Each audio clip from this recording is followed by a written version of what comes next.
son retos futuros sobre optimización energética, porque hasta ahora hemos estado viendo qué se está haciendo, qué se ha hecho y demás, pero vamos a hablar un poco de aquí a años vista, el futuro de la optimización energética. Quiero agradecer a Turing por patrocinar esta mesa redonda. Turing es un proveedor líder en soluciones digitales que utiliza la inteligencia artificial, luego promete estar interesante, para optimizar el rendimiento de los activos en toda la cadena de valor del agua. Su tecnología abarca desde sistemas de control, SCADA, hasta monitorización, mantenimiento predictivo y optimización operativa, reduciendo los costes operativos. Bueno, en resumidas cuentas, Turing, y ahora nos lo va a contar, aplica la inteligencia artificial y el Internet industrial de las cosas, que he aprendido que cuando vemos IIoT es Internet industrial de las cosas, para transformar la gestión del agua y las aguas residuales a nivel global. Nos va a hacer la presentación José Carlos Gil, que es el jefe de ventas de Turing.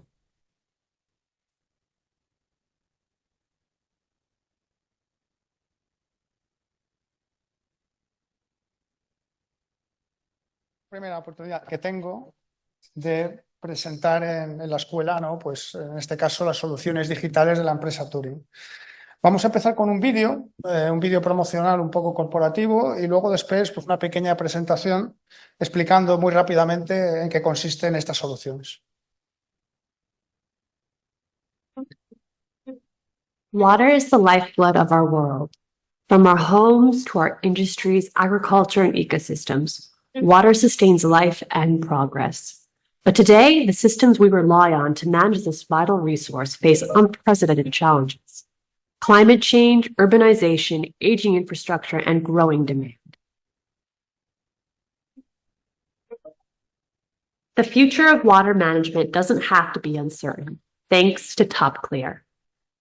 TopClear is more than just software. It's an advanced AI-driven digital solution that works across water treatment facilities and networks, designed for the entire water lifecycle. From hardware to software, TopClear provides seamless cybersecure data streaming with IoT gateways, industrial computers, in-house tracking devices and remote terminal units, and VPN modems, all tailored to your specifications. But this isn't just about collecting data. It's about going beyond traditional SCADA systems. With TopClear, you can manage data collection, processing, monitoring, and transfer with ease, thanks to its advanced SCADA, geospatial, and AI software. Our platform enables two-way data streaming, giving you the flexibility to integrate with your existing visualization and analytics tools. Whether for a single plant or network or across multiple facilities, TopClear enhances monitoring and control, on-site or remotely, with an intuitive, user-friendly interface. But TopClear is more than just a monitoring tool. It optimizes advanced water treatment and network processes, improving equipment maintenance, preventative pipe damage, and providing performance analytics to ensure your operations run smoothly. Through the power of machine learning, TopClear forecasts potential operational anomalies before they become costly issues, ensuring your system operates at optimal performance all the time. By delivering predictive insights and actionable recommendations, TopClear helps prevent sewer overflows, blockages, and infrastructure damage as well. Beyond these critical tasks, TopClear ensures regulatory compliance, reduces environmental impact, and keeps public health and safety at the forefront of water management. But the impact goes even further. TopClear is designed to meet the evolving needs of today's water utilities and industries. By combining real-time monitoring with advanced analytics, TopClear enables smarter, more efficient water management, contributing to water security, sustainability, and a healthier environment. From safeguarding drinking water to optimizing wastewater treatment and networks, TopClear delivers a future where water management is smarter, more sustainable, and more resilient. Through seamless integration, real-time insights, and proactive maintenance, Turing's TopClear platform ensures that every drop counts. Together, we can build a future where water is managed responsibly, efficiently, and sustainably. Because water done right means a world done right. Bueno, pues como dice la presentación, el vídeo promocional, lo importante es quedarse, digamos, con una frase que es que nosotros optimizamos el proceso de las plantas y además lo que hacemos es minimizar el OPEX. Mejoramos la operación ahorrando energía en lo que son el proceso de las plantas. También de las redes. En principio lo que hacemos es con inteligencia artificial y aplicando técnicas de Machine Learning, conseguimos también hacer una predicción, no solo de los equipos, sino también en las redes, de lo que son las sobrevenidas, y también conseguimos predecir lo que son las posibles obstrucciones que puede haber en una red de saneamiento o en una red de abastecimiento. En las plantas, concretamente, lo que conseguimos es que a través de procesos de Machine Learning y ir más allá de lo que es un gemelo digital, que quizá todos los que estamos aquí en la sala pues hemos utilizado o conocemos, y lo que hacemos es no ya ayudar a tomar una decisión dentro de lo que es una planta, sino lo que hacemos es que directamente la inteligencia artificial toma esa decisión y además toma la decisión óptima, algo que un humano no puede hacer actualmente porque la cantidad de parámetros que hay que manejar en una planta cada vez es más grande, es exponencial y es muy difícil, ¿no? Entonces, precisamente la inteligencia artificial y el Machine Learning lo que consiguen es hacer esa optimización en real time. Estamos hablando de que es una plataforma que no solo, digamos, tiene lo que es el control de la planta, la monitorización con los dashboards que habéis visto, sino también hace el mantenimiento predictivo, sino que vamos más allá y vamos a la industria 5.0, que es aplicar la inteligencia artificial con técnicas de Machine Learning para conseguir optimizar el proceso de las plantas prácticamente minuto a minuto, si fuese posible, y que conectarse automáticamente al SCADA, lo que es el sistema de nuestra plataforma TopClear, con lo que es el sistema de la planta que monitoriza en este caso el control de la misma planta. En definitiva, al final es un ahorro energético muy importante y quizá ahora en la mesa redonda pues podemos seguir abundando en ese, digamos, ahorro y cómo se puede optimizar esa energía y cómo hacemos, ¿no?, esas técnicas de Machine Learning para que cada vez sean mejores y más optimizados los consumos. Muchas gracias. Muchas gracias, José Carlos. Como es participante de la mesa, si tenéis alguna pregunta que después del coloquio que vamos a mantener haya quedado por resolver, pues luego la planteamos. Pues ahora sí, quiero daros las gracias a los 4 participantes de la mesa redonda que voy a pasar a presentar. A mi derecha tengo a Baltasar Peñate, que es doctor ingeniero industrial, jefe del Departamento de Agua e investigador en el campo del tratamiento de las aguas dentro del Instituto Tecnológico de Canarias, ITC. Es experto en desalación de aguas, en el nexo agua y energía y en el uso de energías renovables en el ciclo industrial del agua. Es coordinador técnico del Desal Living Lab y su trayectoria profesional se resume en el liderazgo y coordinación de más de 100 proyectos y contratos de I+D+I europeos, nacionales y regionales, todos relacionados con la desalación y especialmente haciendo uso de la ósmosis inversa y electrodiálisis reversible, que también se ha hablado a lo largo de la jornada. Es consultor tecnológico y es autor de más de 30 publicaciones científicas y contribuciones en libros técnicos. Gracias, Baltasar. También nos acompaña Susana López Velasco, que es ingeniera de caminos, también juega en casa, ingeniera de caminos, canales y puertos, con una experiencia en el desarrollo y construcción de infraestructuras hídricas, especialmente de plantas desaladoras y redes de distribución y saneamiento, y en la gestión de recursos hídricos.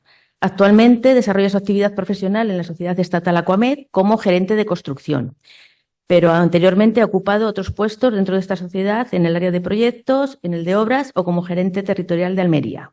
Bienvenida, Susana, muchas gracias. Ahí en la esquina de la mesa redonda tenemos a José Antonio Membiela, que creo que es bien conocido por todos en el sector, porque José Antonio Membiela tiene 30 años de experiencia.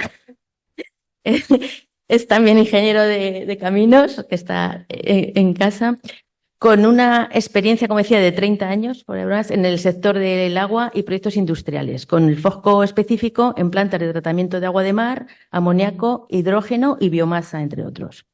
En la actualidad, y es la persona de las que mejor representa el nexo agua-energía, es el CEO de Ignis H2O, que es filial de Agua de Ignis, empresa de energía renovable, con más de 2 gigavatios en España, y que gestiona el 6% de energía renovable que se produce en nuestro país. Además, José Antonio es también CEO de Ignis P2X, que se encarga de promover proyectos de producción de hidrógeno renovable a partir de energía verde y agua.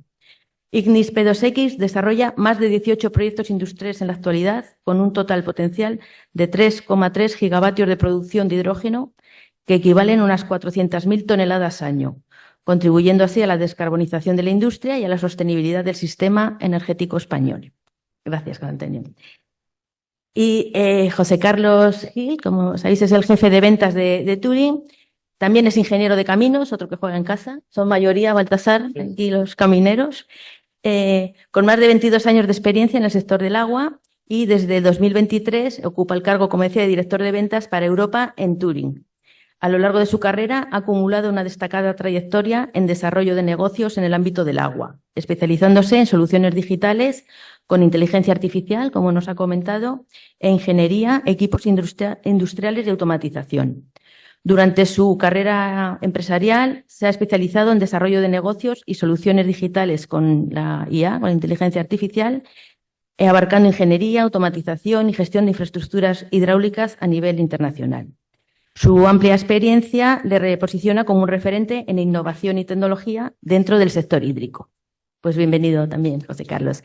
Entonces, para ponernos en contexto y antes de empezar el coloquio, le agradecería a Baltasar Peñate, que tiene preparada una breve presentación que me ha prometido que eran 3 diapositivas para ponernos un poco en contexto del Design Living Lab y la optimización energética. Creo que son 5, pero las paso Bueno, rápido. bueno.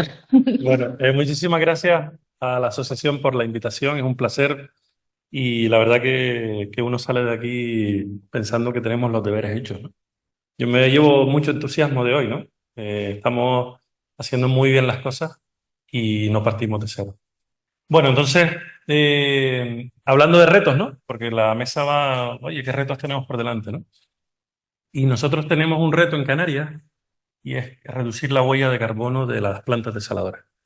Estamos hablando de solo en explotación pública, estamos hablando de casi 500.000 metros cúbicos instalados, que en nuestro entorno es muchísimo, ¿vale?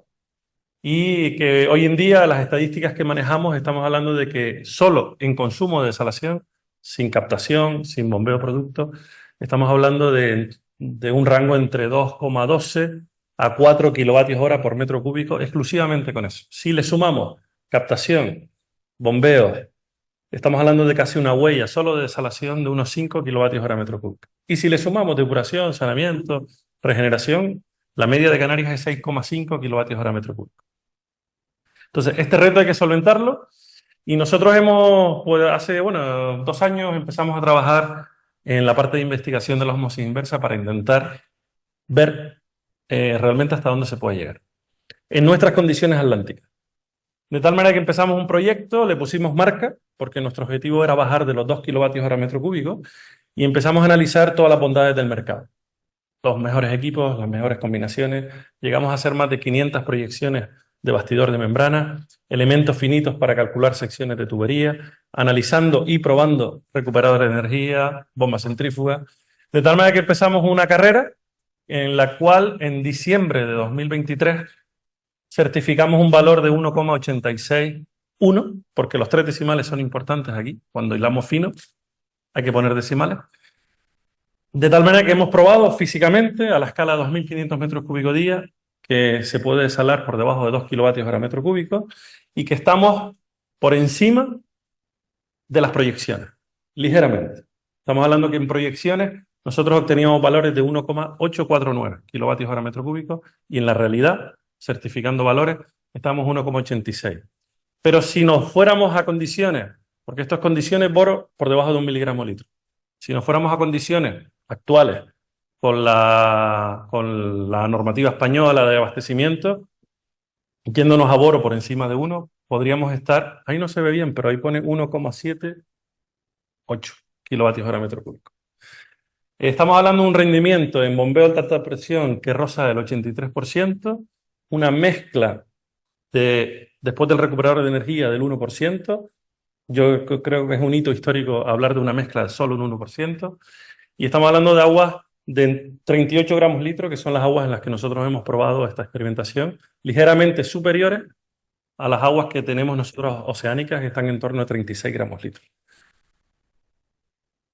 Nos situamos en un punto de inflexión claro, es decir, hemos hablado de turbinas, hemos hablado de cámaras isobáricas, hemos hablado de membrana última generación y ya podemos pintar en el mapa, ¿no? que estamos ahí. Canarias o España apuesta firmemente por la eficiencia energética en desalación y que a partir de ahora tenemos que ir hablando de nuevas membranas como, nuevas formas de de trabajar con membranas como la CIMAX, en donde podemos hablar de bajar todavía un poquito más, de empezar a hibridar conceptos y retos en los que podamos abrir la puerta a otras tecnologías o a recuperación de energía con la salmuera y empecemos a bajar. Nosotros estamos con tecnología emergente ahora mismo ensayando, vemos en la desionización capacitiva una posibilidad y empezar a trabajar para ver si conseguimos en algún momento alcanzar los 1,5 kilovatios hora metro cúbico. Es mi mensaje ahora mismo. Muchas gracias. Bueno, pues después de que nos has contado estas iniciativas tan prometedoras, voy a lanzar una pregunta a la mesa y os voy a dar unos minutos a cada uno para que expliquéis un poco qué iniciativas veis vosotros más prometedoras en términos de colaboración entre ambos sectores para conseguir la optimización energética y, sobre todo, cuáles son los obstáculos que creéis que hay que vencer para conseguir en un futuro esta optimización energética. Si quieres, José Antonio, empezar. Parece que por alusiones directas empiezo yo. Empieza el viejo. Me han presentado como el más mayor. De con lo 30 cual, años. bueno, voy a ver si puedo intentar aportar algo, pero teniendo aquí a Baltasar y a José Luis Gil, que son los que saben de inteligencia artificial y de optimización, va a ser difícil. Yo la verdad es que ahora que me he pasado un poco al mundo de la energía, viniendo, como tú bien dices, tantos años del mundo del agua, yo empecé en el mundo del agua cuando el consumo específico de las desaladoras estaba en casi 20 kilovatios hora metro cúbico, o sea que fijaos la edad que tengo ya, y me fui con 2,73 de una desaladora en Oman de 250.000 metros cúbicos. Y tengo la sensación, cuando he pasado al mundo de la energía, que llevo 4 años en el mundo de la energía, que estoy empezando de nuevo, porque ahora estamos empezando a mover el mundo del hidrógeno, que está en nada menos que 55 kilovatios para producir 1 kilo de hidrógeno. Con lo cual es como si volviéramos a empezar lo mismo, pero en lugar del mundo del agua, en el mundo del hidrógeno. Y precisamente ahora, más que nunca, este binomio agua-energía yo creo que ha venido para quedarse, sobre todo con los retos que tenemos por delante con el tema de la descarbonización, ¿no? ¿Qué puede hacer la inteligencia artificial? Pues quizá con un ejemplo podáis entenderlo. Mi experiencia, que es muy pobre en el mundo de la energía, que sé muy poco, pero lo poco que he ido aprendiendo estos años me ha llevado a ver cómo somos capaces de aplicar estos modelos de inteligencia artificial a los modelos predictivos y a los modelos meteorológicos en el mundo de las renovables para poder establecer patrones de conducta de no solamente cómo va a evolucionar la meteorología de un día para otro y con eso poder establecer si va a pasar la nube por uno de los parques que tenemos en Albacete o resulta que va a hacer más sol en un parque que tenemos en Andalucía y con eso decirle a Red Eléctrica que no utilice el parque que tenemos en Albacete hoy, sino que tiene que irse al de Andalucía, que tiene una mayor eficiencia energética, ¿no?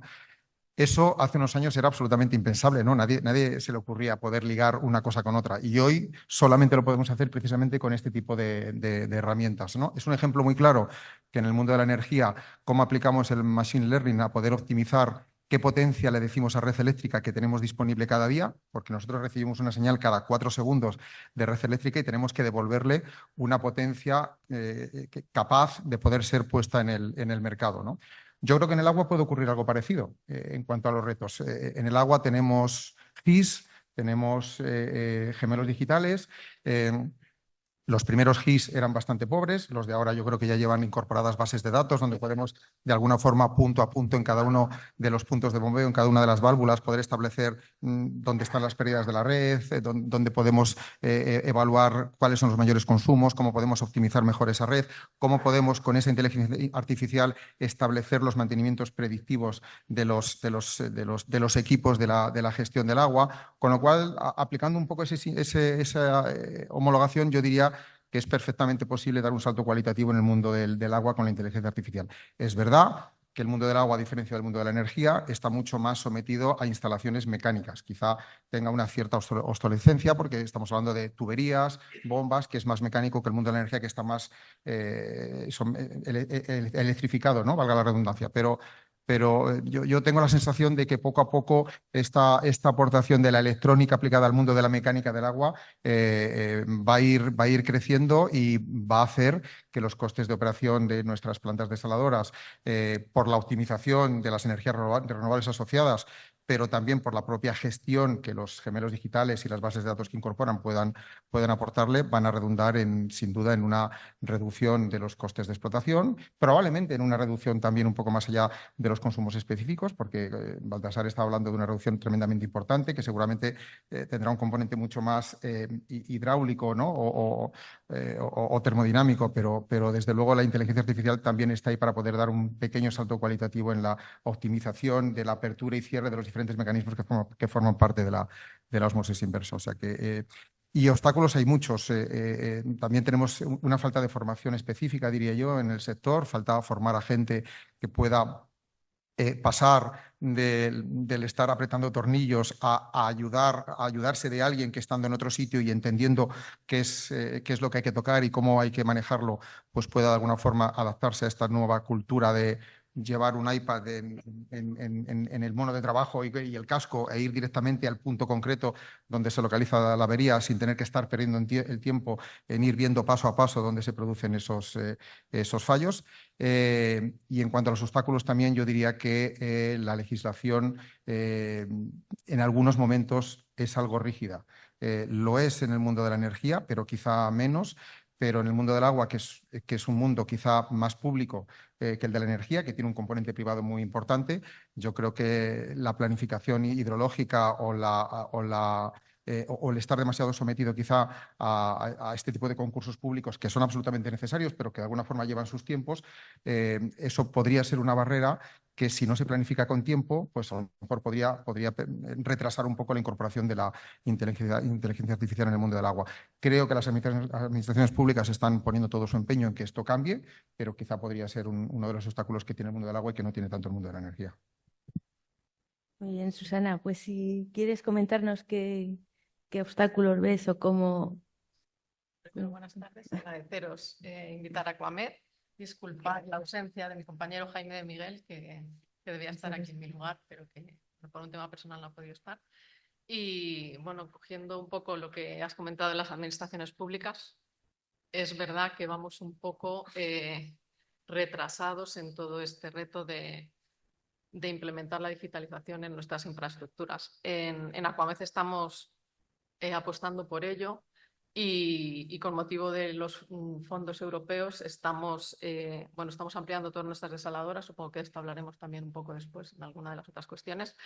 En todos los nuevos proyectos que hemos sacado estamos intentando implementar la tecnología BIM y en paralelo con las infraestructuras ya existentes acabamos de licitar un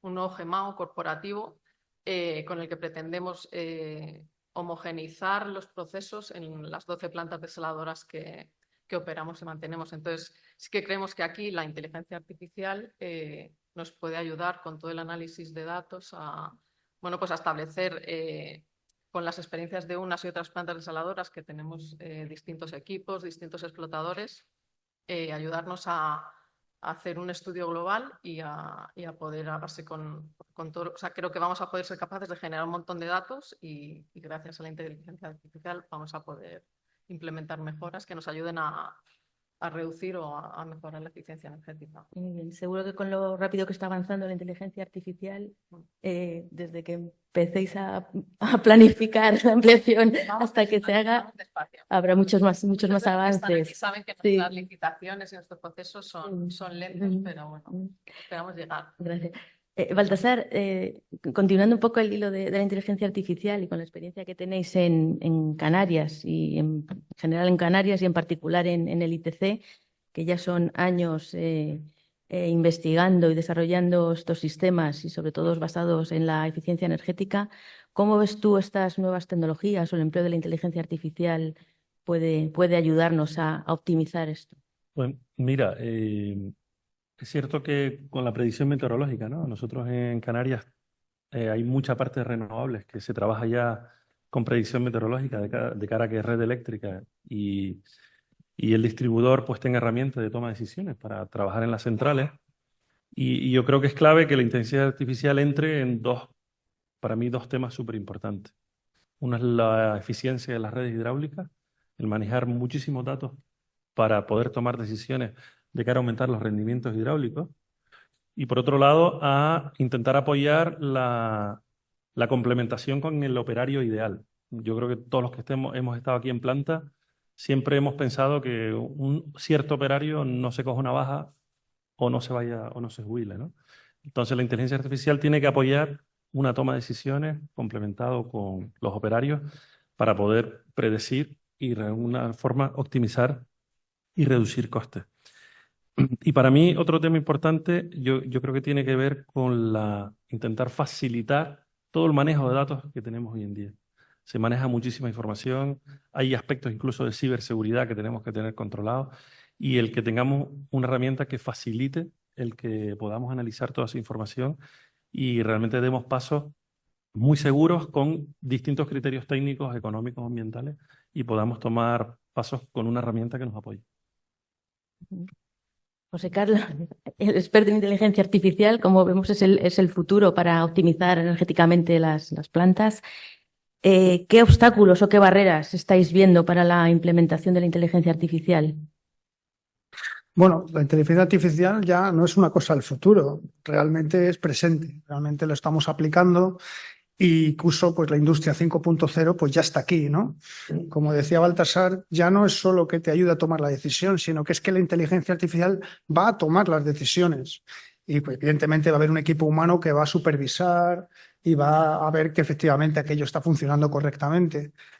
Y en cuanto a los obstáculos, bueno, fundamentalmente sobre todo los datos, porque la inteligencia artificial sin datos no es nada.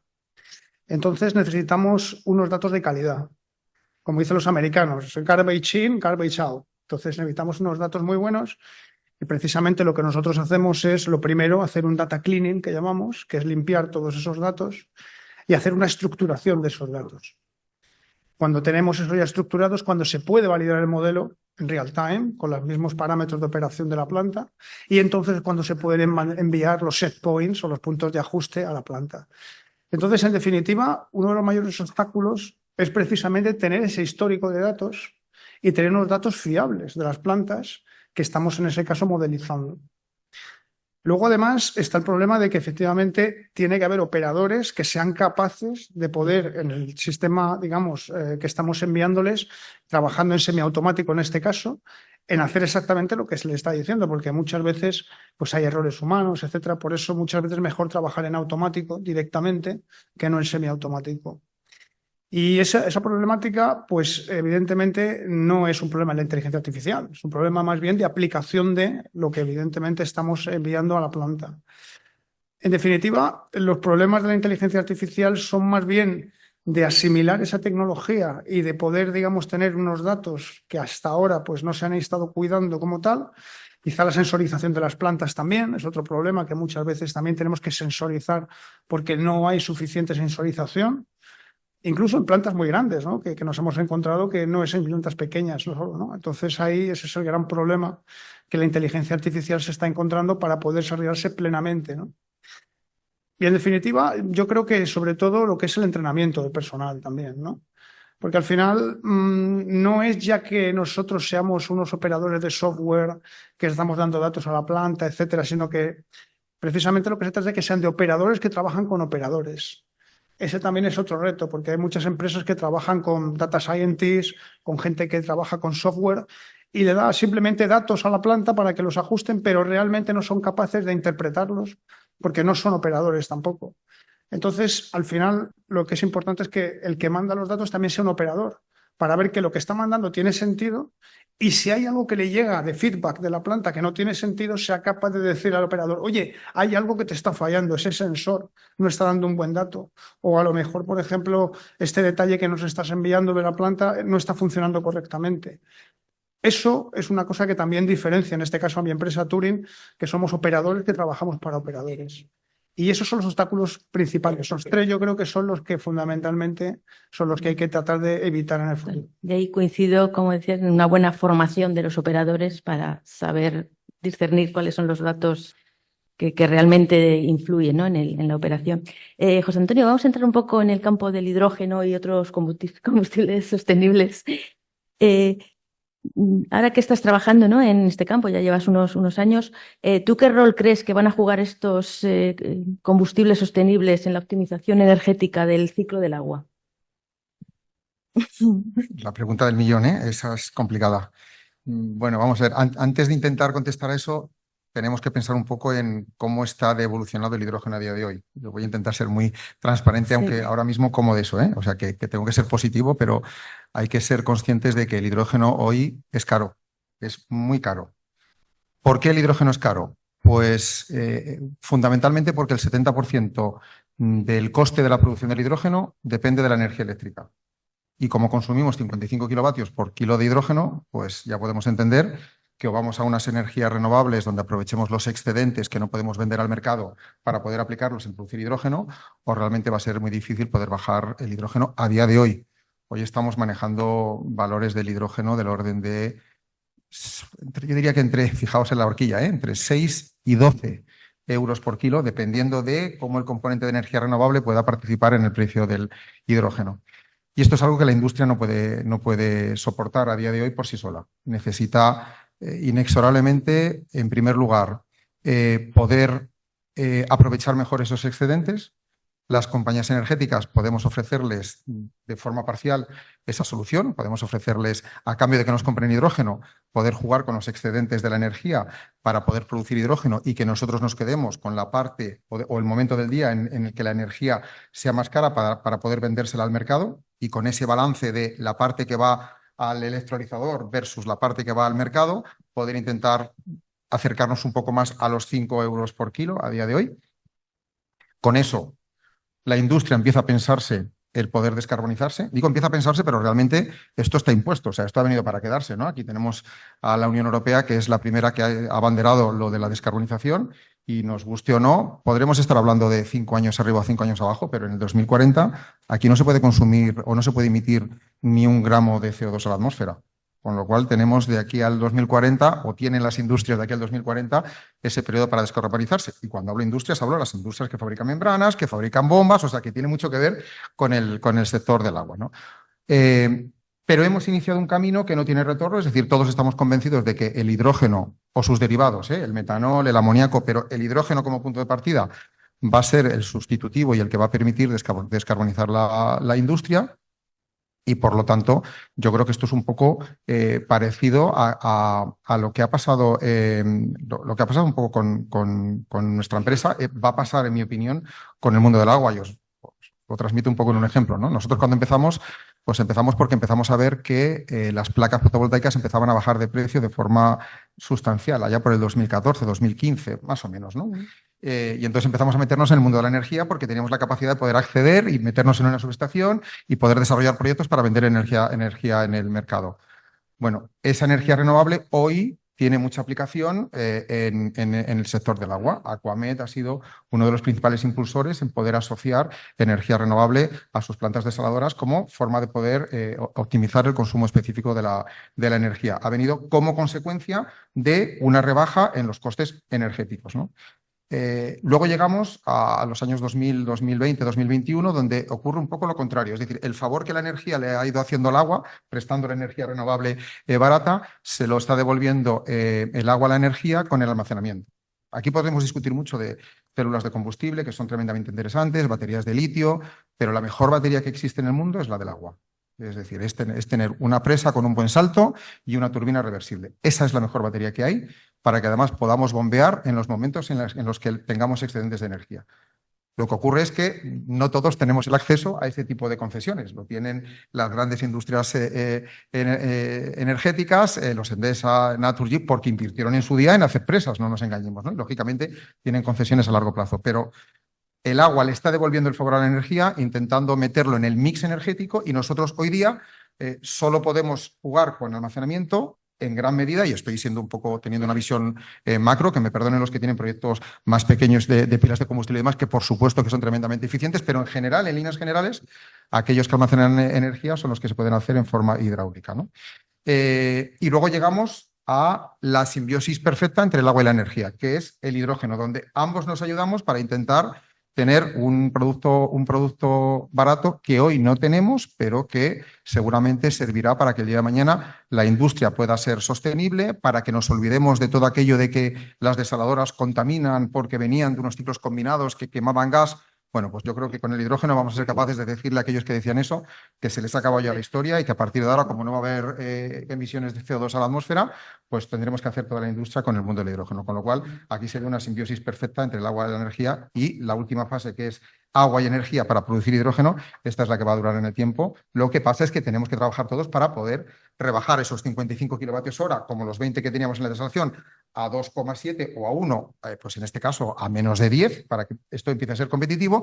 Y mientras eso no ocurra, no va a haber más remedio que subsidiar el hidrógeno. Va a haber que ayudar, impulsar y pagar una parte de ese hidrógeno con fondos europeos, con ayudas que permitan a la industria descarbonizarse hasta que de alguna forma el mercado de los electrolizadores vaya generando competencia y esto vaya haciendo un mercado autocompetitivo. Y trabajar todos hacia esa optimización en el coste. Susana, bueno, todos sabemos que el arco mediterráneo se enfrenta a un estrés hídrico importante y que gracias a las desaladoras que se han instalado, pues está produciendo agua tanto para uso agrario principalmente como para agua de bebida, ¿no? Agua potable. Aquamed, ¿cómo está encarando este nexo agua-energía en estas infraestructuras? Bueno, pues nosotros en primer lugar, desde las primeras plantas desaladoras que empezamos a operar en el año 2005, la primera medida que hemos tomado para mejorar nuestra eficiencia energética es implementar nuevos equipos. Lo han comentado ya en alguna ponencia, pues tanto en nuestra planta primero en Valdelentisco y posteriormente en Carboneras estamos sustituyendo las turbinas por cámaras isobáricas. Entonces, esa es una de las medidas que hemos incorporado en lo que es en la línea en sí de producción del agua. En esa línea ya hay poco más que hacer. Ya se ha dicho que se ha conseguido bajar los consumos energéticos. Nosotros estamos en el orden de 3, más o menos ahora mismo, de kilovatios por metro cúbico producido. En esa línea tenemos poco más que hacer porque como nuestras obras se financian con dinero público, tenemos que amortizar todos nuestros equipos. Entonces, salvo proyectos específicos como los que hemos hecho ahí, de momento tenemos poco recorrido. Entonces, la siguiente medida ha sido pues, lo que os he comentado con los modelos digitales, con el BIM y con el GEMAO. Vamos a intentar optimizar los procesos dentro de nuestras propias plantas.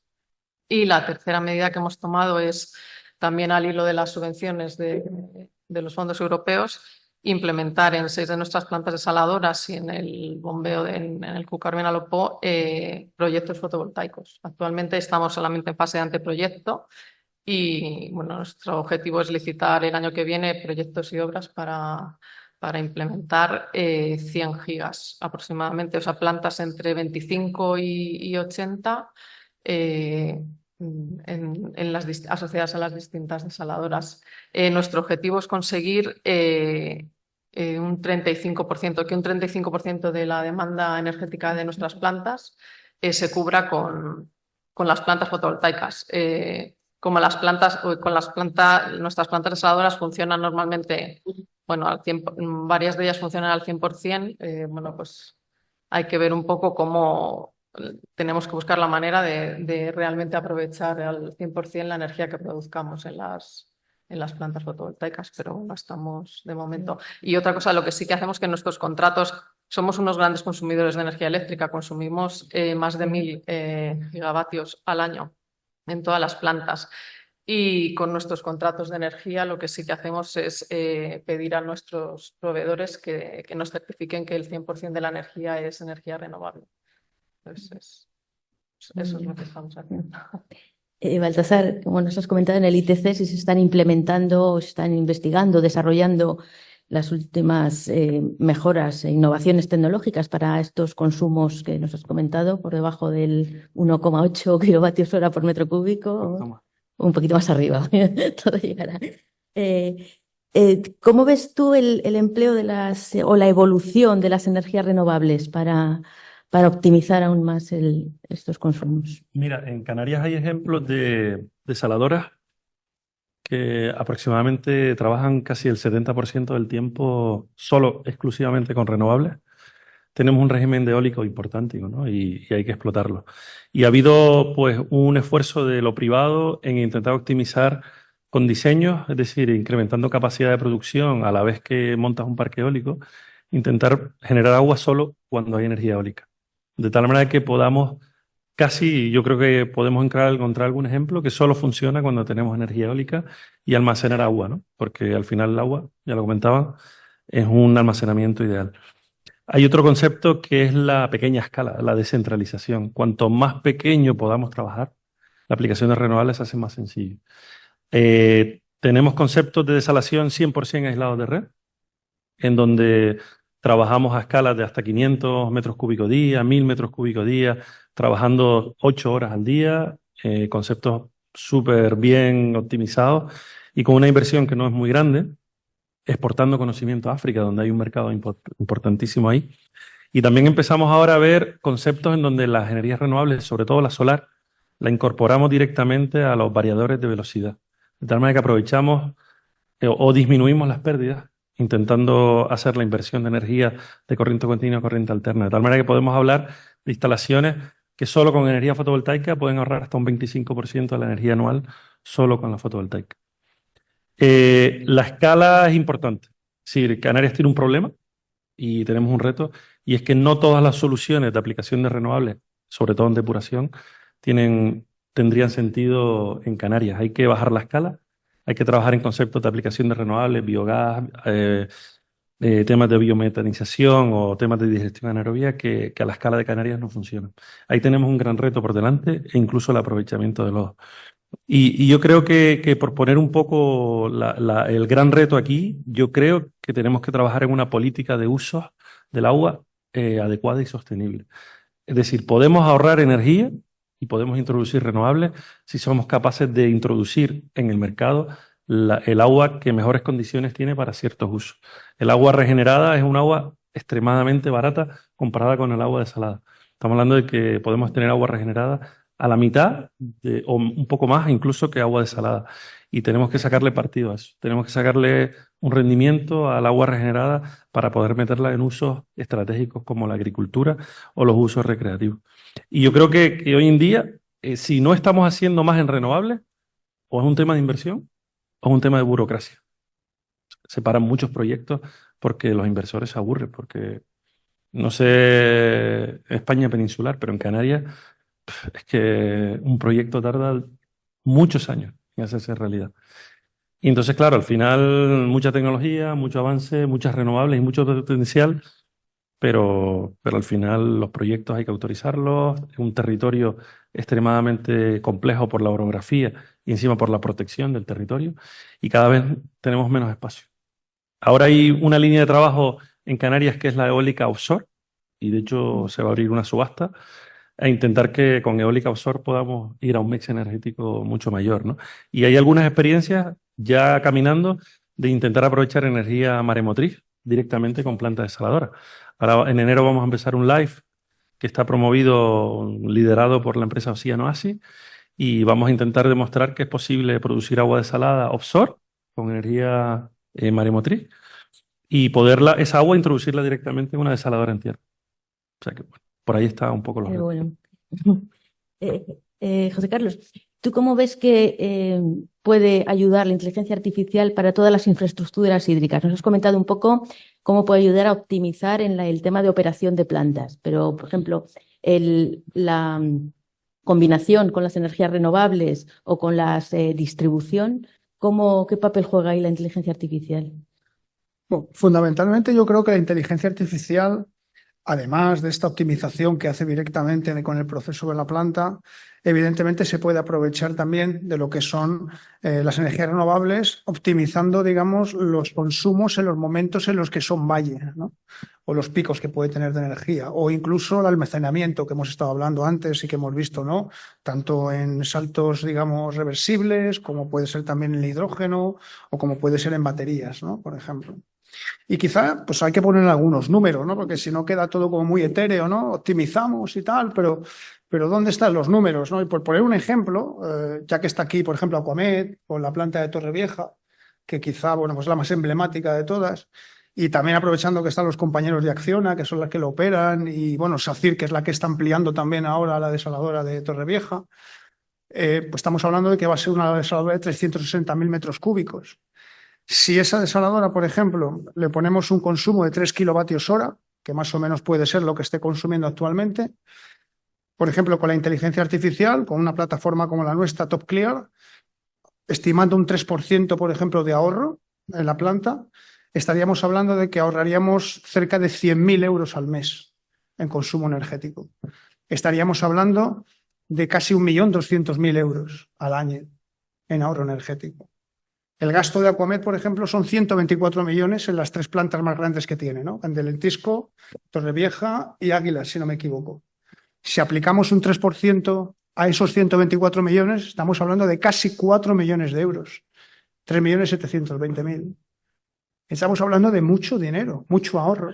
Y si a eso además le implementamos con energías renovables y conseguimos también con el tema horario del consumo energético optimizarlo, estaríamos hablando de unos ahorros muy superiores. Es decir, estamos al final hablando de que es un dinero en el que al final con algoritmos, sin cambiar ningún equipo, sin hacer ninguna inversión, con una inversión muy pequeña, porque el coste nuestro es realmente bajo, comparado con lo que ahorramos, estás consiguiendo unos rendimientos absolutamente fantásticos. Pero no solo ya en el consumo energético, sino también en la huella de carbono, en la huella de agua. Es decir, la inteligencia artificial nos va a ayudar de una manera cualitativa y cuantitativa, respetando la calidad del agua y aumentando incluso la capacidad de producción. Estos datos que he dado son estimativos y son con una capacidad, digamos, de la planta al completo, al 100%. Todos sabemos que no llegan al 100%. Pero para tener un orden de magnitud, estamos hablando de esto, ¿no? De ahorros del millón, ese orden de magnitud. Entonces, creo que merece la pena. Y al final, la peor decisión que puede hacer un operador es no contratar inteligencia artificial. Porque si quiere trabajar en el óptimo, la necesita sí o sí. No es una condición de, bueno, yo sé operar la planta. Sí, la sabes operar, pero no en el punto óptimo, constantemente, para poder ahorrar ese dinero. Ahí es donde está la potencia de la inteligencia artificial y ahí es donde están las sinergias también con las energías renovables. Baltasar, estás comentando el inclinarnos más hacia la reutilización de agua, que energéticamente optimiza los procesos. Y ahí José Antonio ha tocado un tema clave en relativo a las políticas regulatorias y los apoyos. Entonces, no sé, me gustaría un poco abrir el debate entre los 4 participantes, qué papel juegan las políticas regulatorias en la implementación de estas tecnologías más eficientes, y si creéis que se necesita mayor flexibilidad o qué tipos de apoyo se necesita para... Hagamos un poco la carta a los Reyes Magos. Pues sí. Flexibilizar muchísimo. Facilitar el acceso al recurso, sea agua o sea energía. Aquamed, de nuevo, es un ejemplo y me alegra que estén aquí, pero es que Aquamed, para poder implantar toda esta parte de las energías renovables, pues ha tenido que hacer un cambio en su objeto social brutal, que le ha costado muchísimo tiempo. Luego es una empresa que, siendo una empresa pública, ha tenido iniciativas para poder optimizar energéticamente sus plantas y le ha costado años conseguirlo y sacar la primera licitación. Y a lo mejor me equivoco, pero por lo que tengo entendido van por ahí los tiros. Pero en el mundo de la energía es igual. Nosotros ahora mismo en la energía, para poder fabricar hidrógeno, estamos sometidos a los actos delegados de la Unión Europea, que vienen a decir que hay 2 criterios muy importantes. Uno es el de la adicionalidad, que significa que cualquier planta que produzca hidrógeno, para que el hidrógeno sea renovable, primero, si viene de un país donde más del 90% son energías renovables, ya se considera automáticamente renovable. Pues sí, Dinamarca, Suecia, seguramente esos sí que están ahí con toda la hidráulica o geotermia que tienen, seguramente estarán ahí ya. Nosotros estamos ahora mismo en un 63%, si no recuerdo mal, de la parte de energía renovable en el mix energético, que es todo un éxito a estas alturas, ¿eh? El PNIEC quiere llevarnos prácticamente al 70-75% en el 2030. Pero claro, el problema es que para que esto esté considerado renovable, la rigidez que te marcan los actos delegados es que cada 15 minutos te están mirando con una lupa, con un contador, a ver si el kilo de hidrógeno que estás produciendo te viene de un parque fotovoltaico, de un eólico, como mecanismo de garantía. Que yo puedo entender esos mecanismos de garantía, pero tiene que haber una flexibilidad y una transición energética con más tiempo para que este mundo del hidrógeno que está empezando y que ahora mismo pues están los chinos haciendo electrolizadores baratos, pero también están los europeos compitiendo, pero ninguno ha puesto un electrolizador de 100 y 200 megas, que es lo que la industria está demandando. Con lo cual, vete tú a ver qué pasa cuando pongamos en marcha esos equipos y vayan bueno, pues que tendremos todos los problemas del mundo, ¿no? Cuando uno está empezando a operar estos sistemas. Si no hay un apoyo legislativo en cuanto a los subsidios que decía antes, pero también a una cierta transición para poder para permitir que los desarrolladores, los promotores y las administraciones públicas que heredan la gestión del agua tengan una cierta holgura para poder ir implementando estas medidas, difícilmente esto va a poder avanzar. Y es una pena porque tenemos una oportunidad histórica y única de ser independientes energéticamente, a día de hoy, para que os hagáis una idea, solamente el 17% de la capacidad de energías renovables que tiene España está instalado. O sea, fijaos el rango que nos queda. Bueno, muchos se quejarán de que ven allí los espejos cuando van por la carretera o que ven mucho molino. Bueno, pero es que necesitamos ese tipo de energía. Cumpliremos todos los requisitos medioambientales, estaremos en zonas que no tengan impacto de avifauna, haremos todo lo necesario, evidentemente, para proteger los ecosistemas, pero tenemos que aprovechar esta oportunidad. Y ya no solamente por ser independientes energéticamente y abaratar los costes del agua, especialmente los de desalación, que es un recurso ilimitado, y aprovechar, evidentemente, todas las depuradoras para reutilizarlas, que evidentemente no se puede soltar ni una gota de agua al mar pudiendo aprovecharla, pero teniendo un recurso ilimitado tan cerca de nosotros, un país tan potente desde el punto de vista del recurso de mar, con una capacidad de energías renovables tan potente, lo que tienen que hacer las administraciones es flexibilizar ¿el qué? El acceso a esa energía. Hoy nos encontramos con que Red Eléctrica tiene una magnífica red de distribución de la energía, es la responsable del transporte, pero tenemos serios problemas de cómo enganchar en las subestaciones de red eléctrica a nuestros proyectos industriales. No hay forma de conseguir que una planificación energética más rápida y más adecuada permita llevar subestaciones de la red de transportes a puntos más cercanos de donde se generan los polos industriales que al final van a ser los que produzcan las bombas, las válvulas, las tuberías y todo eso. Eso no está funcionando, con lo cual hace falta una flexibilidad muy importante en este país. Y digo más, otros nos están pasando por la derecha. Hay otros países europeos que, siendo infinitamente peor que nosotros, tienen políticas mucho más flexibles de acceso al promotor privado, de ayudar al promotor privado con terrenos, con acceso a un punto de conexión, y eso está haciendo que inversores extranjeros, chinos, americanos, de todo tipo, que mirando a España, que es un polo energético tremendamente importante, pues pueden derivar a otros países cercanos al nuestro, que siendo la energía un poco más cara, tiene más subsidios, menores costes de operación, y eso no nos lo podemos permitir. Con lo cual, tenemos que entre todos ayudar a las administraciones públicas a que nos ayuden.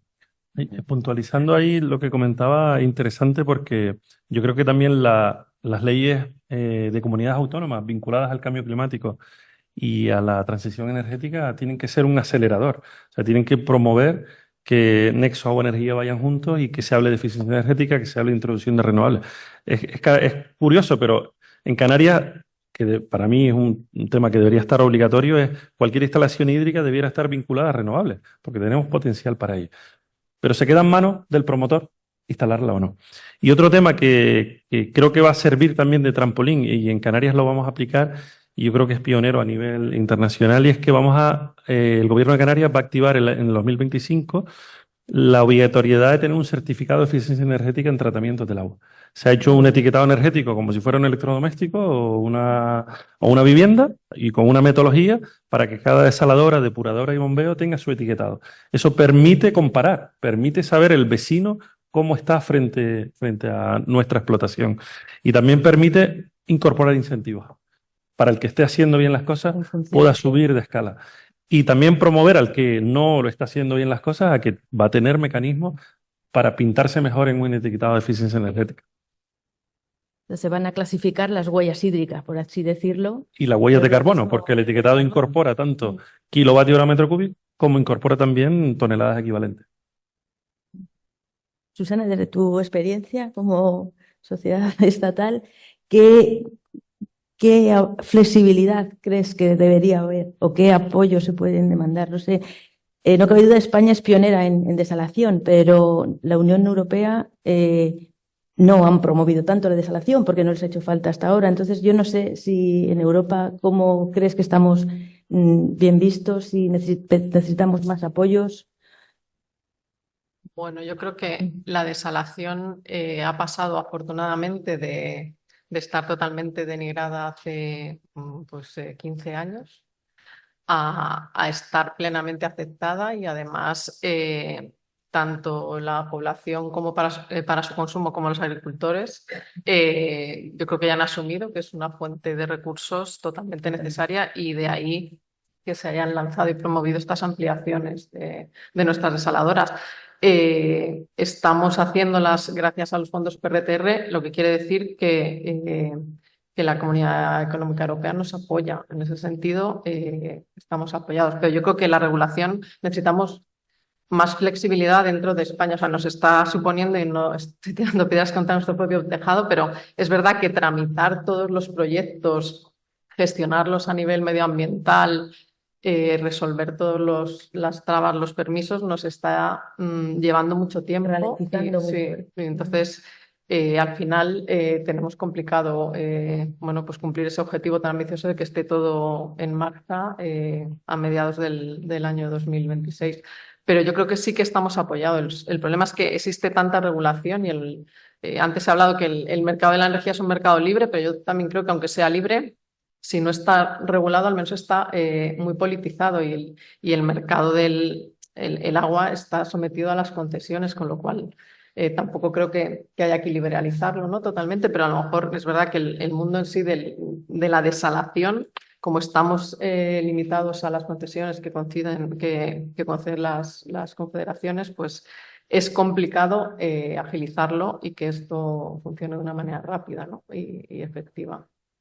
Pero yo creo que sí que nos sentimos apoyados porque todos estos proyectos están siendo apoyados y financiados por Europa. O sea, que yo creo que sí que saben que somos un referente a nivel europeo en desalación. Sí.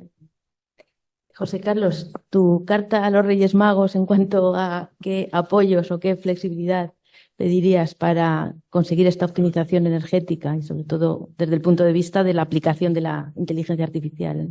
Bueno, pues quizá a lo mejor sorprenda al auditorio que una empresa tecnológica de inteligencia artificial muy vanguardista pues diga que lo más importante es el compromiso. Porque al final, si no hay compromiso por parte de las empresas, por parte de los gobiernos, por parte de las entidades supranacionales como la Unión Europea, de implementar estas soluciones, pero de verdad, es decir, no solo con un greenwashing o con una inversión, digamos, etcétera, sino realmente creyendo en que la inteligencia artificial es algo que es real y es presente, que no es algo que, bueno, quizá me puede ayudar. No, como el ejemplo que he puesto hace un momento, ¿no? Estamos hablando de ahorrar millones, no estamos hablando de ahorrar, digamos, 2 céntimos, ¿no?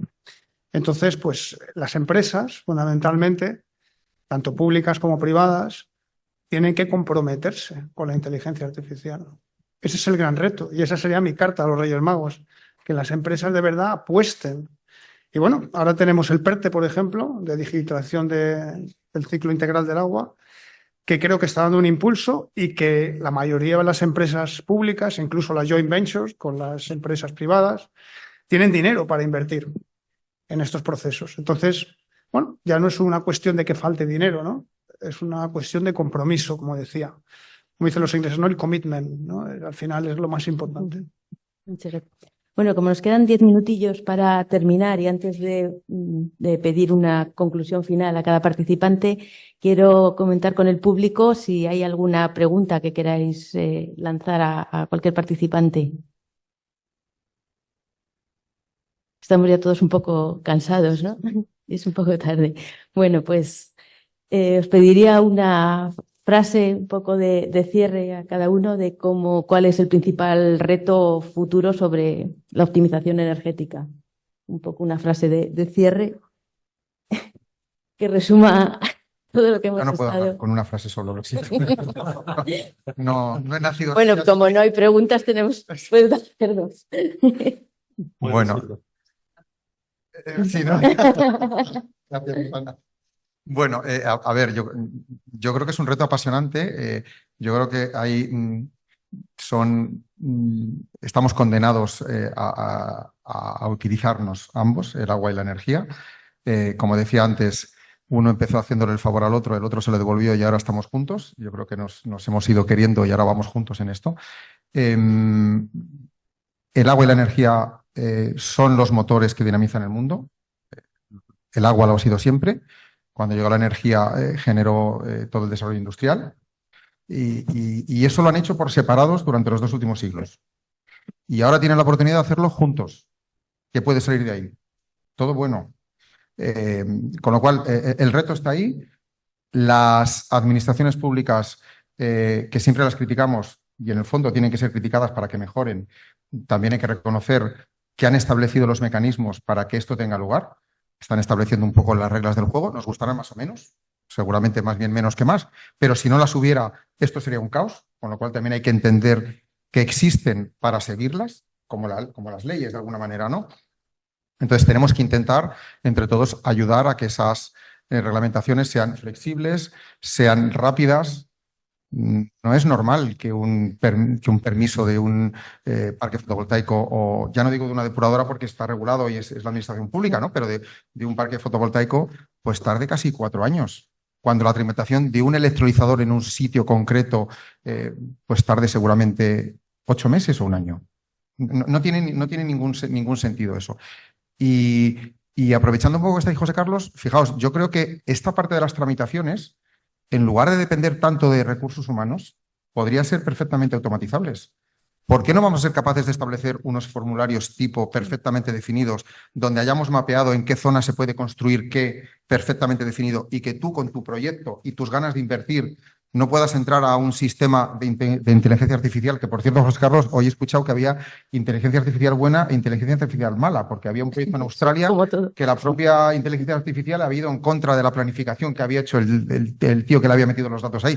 Bueno, yo solo creo en la inteligencia artificial buena, pero creo que este tipo está aquí para automatizar ese tipo de cosas que los humanos no somos capaces porque o lo politizamos todo y por lo tanto el de un lado no quiere hacerlo porque está en contra de lo que dice el otro porque sí. Hemos vivido muchas batallas en el mundo del agua políticas y las conocemos bien, pero yo creo que las administraciones públicas tienen que dotarse de mecanismos de automatización suficientemente potentes para que la agilización de los permisos sea Utilizaría. rápida, una legislación flexible y que haya inversión en la descentralización de los centros de producción de energía, que es lo que va a permitir llevar un agua más barata o centros industriales a sitios donde no lo hay. Y voy más allá. Es posible que la inmigración también seamos capaces de reducirla si somos capaces de llevar a los países de origen este tipo de industria a partir de energía barata y de un agua sostenible y bien regulada. Con lo cual, yo creo que tiene muchísimo más impacto de lo que muchos están Pues pensando. eso sí que es un reto, es un guante que lanzas.